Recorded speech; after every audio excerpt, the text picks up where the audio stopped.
Hello friends, Mehboob దిల్సే Shri సత్య అందరికీ సుపరిచితమే. అయితే రీసెంట్గా వీళ్ళిద్దరూ అయితే కార్లో అయితే గొడవ పడడం జరిగింది.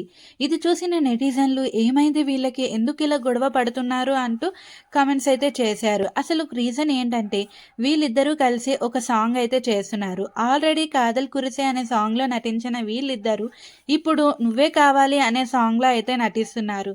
ఆ సాంగ్ ఎప్పుడు రిలీజ్ చేస్తావు మెహబూబ్ అంటూ శ్రీ సత్య అయితే ఇంకా మెహబూబ్ మీద సీరియస్ అయింది. రిలీజ్ చేస్తాను సత్య, నిజంగా నమ్ము అంటే సత్య అయితే నీ మాటలు నమ్మను మెహబూబ్ అంటూ కార్తీక్ అయితే వెళ్ళిపోయింది. అయితే నిన్ననే ఈ సాంగ్ అనేది రిలీజ్ అయిన విషయం కూడా మన అందరికీ తెలిసిందే. సాంగ్ అయితే సూపర్గా ఉంది. నేనైతే చూశాను, మీరు కూడా చూడకపోతే వెళ్ళి చూసేసేయండి. మెహబూబ్ అయితే ఈ సాంగ్ మీదనే తన ఆశలన్నీ పెట్టుకున్నాడు.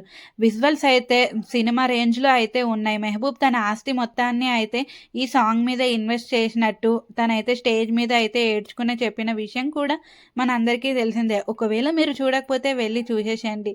ఈ సాంగ్‌కి ప్రొడ్యూసర్ అయితే మెహబూబే. దాదాపు 60 లక్షలకి పైగా ఈ సాంగ్‌కి అయితే ఖర్చయినట్టు మెహబూబ్ అయితే వెల్లడించాడు. ఈ సాంగ్ గురించి మా టీమ్ అంతా చాలా కష్టపడ్డాము. ఈ సాంగ్ హిట్ అయితే మా జీవితం మారుతుంది, లేకపోతే తలకిందులు అవుతుంది అని మెహబూబ్ అయితే చాలా ఎమోషనల్ అయిపోయాడు. సాంగ్‌ని రిలీజ్ చేయడానికైతే చాలామంది సెలబ్రిటీస్ అయితే మెహబూబ్‌ని సపోర్ట్ చేయడానికైతే వచ్చారు. లాస్య, శ్వేత నాయుడు, సోహెల్, గౌతమ్, ఆర్‌జే కాజల్, ప్రియాంక జైన్ తదితరులైతే వచ్చారు. సాంగ్ చూడకపోతే వెళ్లి